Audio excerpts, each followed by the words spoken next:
pendidikan pesantren dari kecil itulah yang membuat saya bertekad untuk bagaimana pun menjadi pengasuh di pondok pesantren dan berbagi pengalaman, berbagi ilmu bersama generasi muda muslim yang ada di Sulawesi Utara. Yang tadinya ketika saya tiba di Manado ini, saya punya angan-angan, sudah punya planning ya ke depan kalau saya jadi pimpinan pesantren seperti apa, sesuai dengan pondok pesantren saya yang sebelum-sebelumnya. Tentunya sudah matang konsepnya, tetapi ketika tiba di Manado, rupanya harus merubah strategi. Ya, kenapa? Karena dulu saya, mohon maaf, pendidikan pondok pesantren modern di Jawa dengan konsep seperti ini yang sangat bagus menurut kami, akan tetapi ketika kita kedepankan visi dakwah di Kota Manado, kelihatannya harus bersabar sedikit untuk menerapkan konsep yang sudah kami canangkan sebelumnya. Dari sebuah pesantren sederhana di Maros, lahir perjalanan hidup yang kini menggerakkan ratusan santri dan menyatukan ribuan umat. Tapi siapa sangka, di balik ketenangan dakwahnya, ada strategi, perjuangan, dan keputusan besar yang jarang diketahui publik. Bagaimana seorang santri kecil bisa memimpin, membangun, dan mengubah wajah pendidikan di tanah minoritas Muslim? Inilah kisah pemimpin Pondok Pesantren Darul Istiqomah Manado. Assalamualaikum Ustadz. Waalaikumsalam warahmatullahi wabarakatuh. Ustadz, mungkin cerita masa kecil Ustadz, sekolah, kemudian mungkin masuk pesantren hingga saat ini mengurus pondok pesantren. Baik, bismillahirrahmanirrahim. Saya masa kecil saya mulai dari lahir ya. Saya lahir di Pondok Pesantren Darul Istiqomah di Maros. Kemudian menempuh pendidikan TK-nya juga di pesantren, Madrasah Ibtidaiyah juga di pesantren. Kemudian itu semuanya di Darul Istiqomah Maros. Kemudian saya melanjutkan studi saya di SMP dan SMA itu di pondok pesantren juga di Al Irsyad Salatiga. Ya, alhamdulillah sepanjang pendidikan saya dari TK, sekolah dasar sampai sekolah menengah atas semua selesai di pondok pesantren. Kemudian setelah itu saya lanjut di diploma 1 di LIPIA, Lembaga Ilmu Pengetahuan Islam dan Arab Jakarta, itu Universitas Al-Imam Ibnu Saud cabang Indonesia yang pusatnya ada di Riyadh, Saudi Arabia. Kemudian melanjutkan studi S1 di Universitas Islam Jakarta. Kemudian melanjutkan program Pasca Sarjana S2 di IAIN Manado sebagai angkatan pertama, dan saat ini masih menempuh pendidikan S3 di Universitas Muhammadiyah Malang, Jawa Timur. Secara umum pendidikan pesantren dari kecil itulah yang membuat saya bertekad untuk bagaimana pun menjadi pengasuh di pondok pesantren dan berbagi pengalaman, berbagi ilmu bersama generasi muda muslim yang ada di Sulawesi Utara. Tahun 2009 selepas saya kuliah S1, saya diamanahkan oleh orang tua yang kebetulan pimpinan pesantren Darul Istiqomah Pusat yang ada di Maros. Saya diamanahkan di Manado yang masih sangat asing bagi saya ya, Manado, sehingga diamanahkan pada Juli 2009 untuk menjadi pimpinan. Di sini melanjutkan kepemimpinan yang sebelumnya ada Ustadz Safri dan beberapa pimpinan yang lainnya. Ya. Alhamdulillah saya hadir di Kota Manado yang tadinya ketika saya tiba di Manado ini, saya punya angan-angan, sudah punya planning ya ke depan kalau saya jadi pimpinan pesantren seperti apa, sesuai dengan pondok pesantren saya yang sebelum-sebelumnya. Tentunya sudah matang konsepnya, tetapi ketika tiba di Manado rupanya harus merubah strategi. Ya, kenapa? Karena dulu saya, mohon maaf, pendidikan pondok pesantren modern di Jawa dengan konsep seperti ini yang apa namanya, sangat bagus menurut kami. Akan tetapi ketika kita kedepankan visi dakwah di Kota Manado, kelihatannya harus bersabar sedikit untuk melanjutkan atau menerapkan konsep yang sudah kami canangkan sebelumnya. Siap. Nah, Ustadz, bagaimana lingkungan keluarga dan pola asuh orang tua membentuk karakter Ustadz di masa kecil, terutama dalam hal kecintaan terhadap ilmu agama? Lingkungan keluarga, karena memang sejak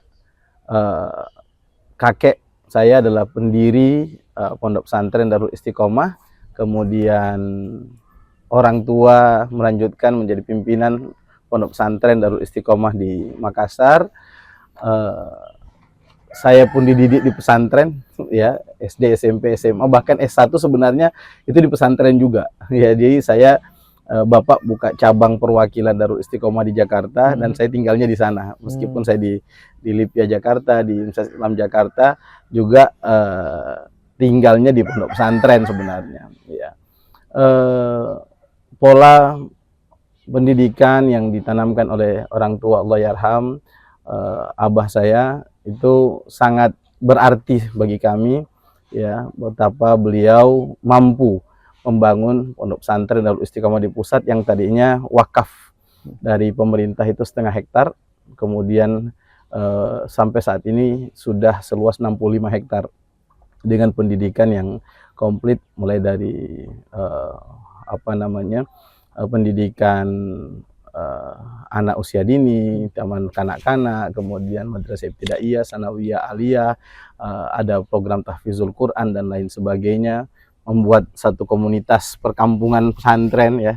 Di sana ada masyarakatnya, ada warganya, di sana ada mulai dari petani, tukang becak waktu itu, ya, masih ada becak di dalam pesantren, sampai ada profesor, ada kapolsek, ada jaksa, ada pengacara, lengkap di dalam pesantren. Sehingga saya pun terdorong untuk mengikuti pola bagaimana Abah mengajarkan kami bagaimana membangun pondok pesantren dan berdakwah betul-betul dengan cinta yang mendidik. Oke. Nah, selama menempuh pendidikan di berbagai pesantren juga kan, apa pengalaman paling sulit yang pernah dihadapi dan bagaimana hal itu membentuk mentalitas Ustadz?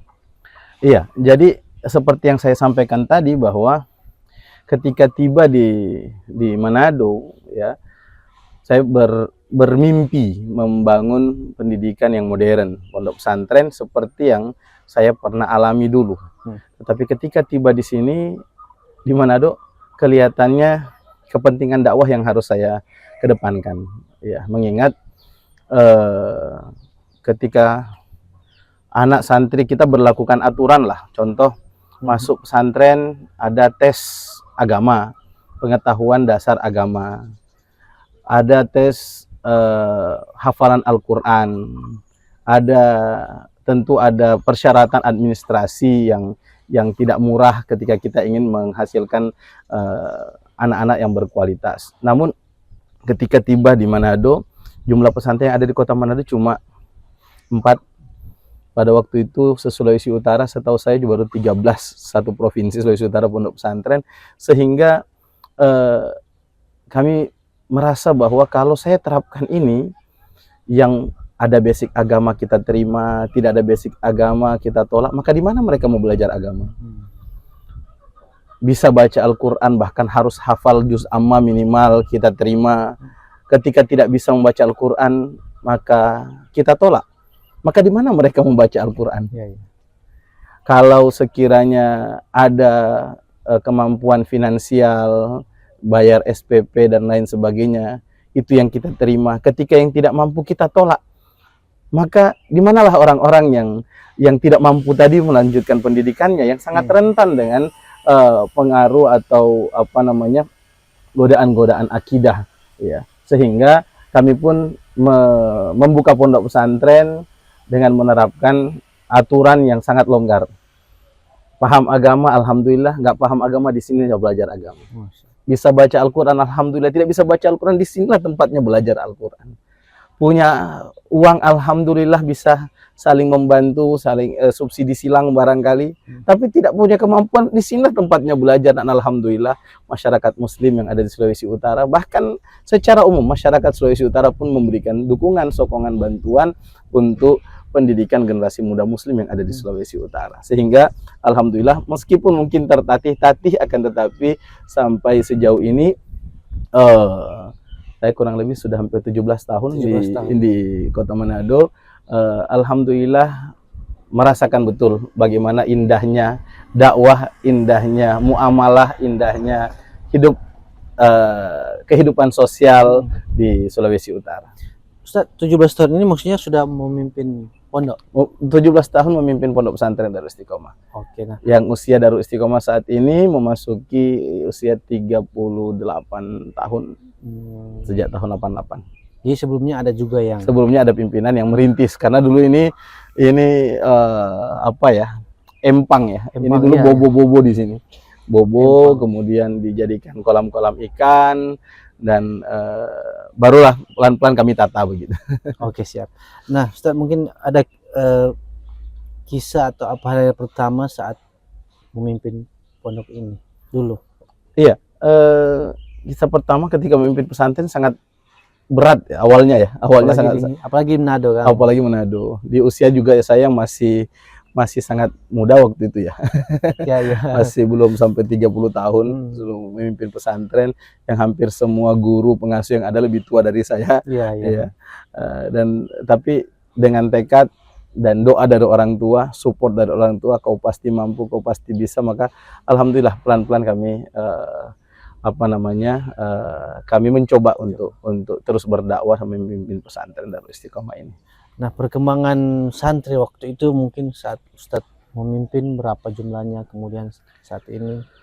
Secara jumlah relatif hampir stagnan ya, hampir sama terus ya, karena memang sarana dan prasarana yang ada sampai saat ini kita masih terus membangun ya. Dulu kita membangun asrama, akan tetapi kita rehab total ya, kita bongkar dulu, kemudian kita bangun kembali ya, sehingga relatif masih sama, dan sampai saat ini kita masih terus membangun untuk bisa menampung jumlah santri yang lebih banyak lagi penerima manfaat untuk santri. Berapa banyak santri dan pengajar di sini? Kurang lebih saat ini mulai dari tingkat madrasah ibtidaiyah sampai madrasah aliyah kurang lebih ada 300 hampir 320 santri. Pengajarnya kurang lebih ada 37. 37. Ya. Nah, mungkin ada ini, bagaimana cara Ustadz membangun kepercayaan wali santri dan masyarakat di Sulut sehingga mereka bersedia menitipkan? Iya, jadi di Darul Istiqomah ini pertama kita awalnya kita masih mencari santri. Kita mencari santri di daerah-daerah, di hampir semua kabupaten kota, kepulauan yang ada di Sulawesi Utara. Oke. Alhamdulillah kita ajak untuk bergabung di sini. Dengan siapapun boleh bergabung. Kalau mampu alhamdulillah, tidak mampu juga insya Allah. Kebetulan kita punya lembaga sosial panti asuhan. Jadi pesantren panti asuhan Darul Istiqomah nama pondok kami. Jadi semua bisa bergabung ya, ada yang yatim, ada yang terlantar, ada yang tidak mampu, kurang mampu, maka insya Allah ini yang saling mendukung, baku bantu, sehingga ini bisa terwujud pendidikan yang semestinya di Darul Istiqomah. Bagaimana kami meyakinkan? Alhamdulillah, meskipun orang bilang di sini ada panti asuhan dan seterusnya, tetapi kita buktikan dengan prestasi anak-anak santri. Alhamdulillah, santri kami pernah juara 1 lomba atletik nasional dan juara 3 ASEAN. Mewakili Sulawesi Utara dari Darul Istiqomah. Ya, kami dalam kegiatan event Musabaqah Qiraatul Kutub, alhamdulillah antar pondok pesantren nasional selalu juga menjadi perwakilan dari Sulawesi Utara. Kemudian Pospenas, Pekan Olahraga dan Seni antar pondok pesantren nasional di Indonesia, antar pondok pesantren se-Indonesia pun kami pernah meraih medali perak pencak silat di nasional. Kemudian kemarin alhamdulillah 2025 santri kami jadi utusan Sulawesi Utara di Popnas, Pekan Olahraga Pelajar Nasional untuk pencak silat. Ya, alhamdulillah. Setelah tentunya menjuarai tingkat Sulawesi Utara, bahkan tingkat zona Sulawesi, ini zona 5 kalau nggak salah waktu itu. Kemudian madrasah semua yang ada, madrasah ibtidaiyah, madrasah sanawiyah, madrasah aliyah, semua sudah terakreditasi. Bahkan madrasah ibtidaiyah dan sanawiyah sudah terakreditasi A, aliyahnya B. Jadi dengan seperti ini kita gaungkan, masyarakat jadi tahu bahwa pondok pesantren juga bisa mengukir prestasi seperti itu. Siap. Nah, Ustaz, bagaimana hubungan dengan masyarakat sekitar pondok? Kan ada beberapa ini toh agama mungkin di sekitar sini. Alhamdulillah, itu yang menjadi ciri khas ya, pesantren kami. Tadi mungkin dilihat di gerbang pesantren kita berhadapan langsung dengan gereja Gemim Sion Bailang. Ya, yang sudah lebih dari 100 tahun berdiri, kemudian berdiri pondok pesantren. Kurang lebih 38 tahun ini nyaris tidak ada gesekan dengan mereka. Jadi selalu saya sampaikan ketika ada orang yang datang bahwa coba simbol toleransi kerukunan beragama Indonesia di mana sih? Istiqlal Katedral yang berhadapan, bahkan sekarang ada jembatan lorong toleransi ya atau moderasi. Nah, seharusnya kalau menurut kami pondok-pondok pesantren yang ada di Sulawesi Utara dan Manado itu bisa menjadi simbol toleransi yang sebenarnya. Karena di sini bukan hanya rumah ibadah, akan tetapi dua komunitas yang berbeda akidah, tetapi alhamdulillah sinergitas dan kolaborasi dalam kegiatan-kegiatan kemasyarakatan sangat menarik ya, dan betul-betul tergambar toleransi beragama. Ketika kami membutuhkan tempat, ada kegiatan besar umpamanya, mungkin harus mengganggu akses jalan masuk mereka ke gereja, alhamdulillah tidak ada yang komplain, ya kami minta izin. Begitu pula dengan Gemim Sion Bailang, ketika ada Pak Gubernur, ada wali kota, ada tamu-tamu yang datang, pinjam parkirannya di halaman kami, semua alhamdulillah sangat baik sekali. Ketika kami bisa hidup berdampingan dengan masyarakat non-muslim, hidup berdampingan dengan penuh aman, ketentraman, ya, damai dengan mereka, maka kami berpikir jangan sampai pondok pesantren yang sedikit ini pun terjadi gesekan begitu. Maka di tahun 2016 kami membentuk namanya Forum Ukhuwah Antar Pondok Pesantren. Forum Ukhuwah Antar Pondok Pesantren ini yang mewadahi pondok-pondok pesantren yang ada di Sulawesi Utara, dan alhamdulillah sejak tahun 2016 kami dipercayakan untuk menjadi ketua Forum Ukhuwah Antar Pondok Pesantren tersebut. Lewat forum inilah kami betul-betul mengajak teman-teman lintas organisasi, lintas aliran pemahaman yang ada, selama itu bukan aliran sesat ya. Pondok-pondok pesantren yang ada kita rangkul, ada pesantren NU, ada pesantren Muhammadiyah, ada Hidayatullah, ada Nahdlatul Watan, ada yang Salafi, ada yang Jamaah Tabligh. Kita rangkul semua bahwa jangan sampai kita yang kecil ini, pondok pesantren yang ada di Sulawesi Utara ini sudah kecil, kemudian hanya perbedaan khilafiyah saja, kemudian kita saling bergesekan satu sama lain. Maka alhamdulillah direspon baik oleh teman-teman, kita buat kegiatan. Sejak 2016 kita buat wisuda santri se-Sulawesi Utara. Kita buat di Geraha Gubernur. Gabungan semuanya. Kelas 3 Sanawiyah, kelas 3 Aliyah, kita buat gabungan. Kemudian Hari Santri Nasional. Hari Santri Nasional konsisten sejak tahun 2017 sampai 2025 kemarin. Kita pindah kabupaten kota. Kita pindah kabupaten kota, perayaannya yang tidak pernah kurang dari 2.000 santri setiap tahunnya yang hadir ya. Bahkan di 2019 ada 3.600 santri di Bola Mongondo Utara. Dari total kurang lebih 10.000 santri saat ini yang terdata di Sulawesi Utara. Ya, alhamdulillah kita buat kegiatan, kita buat pospeda, pekan olahraga dan seni antar pondok pesantren tingkat daerah Sulawesi Utara. Dan alhamdulillah disitulah kita menjalin kebersamaan sesama santri, sesama pengasuh, sesama ustadz-ustadz di pondok pesantren se-Sulawesi Utara.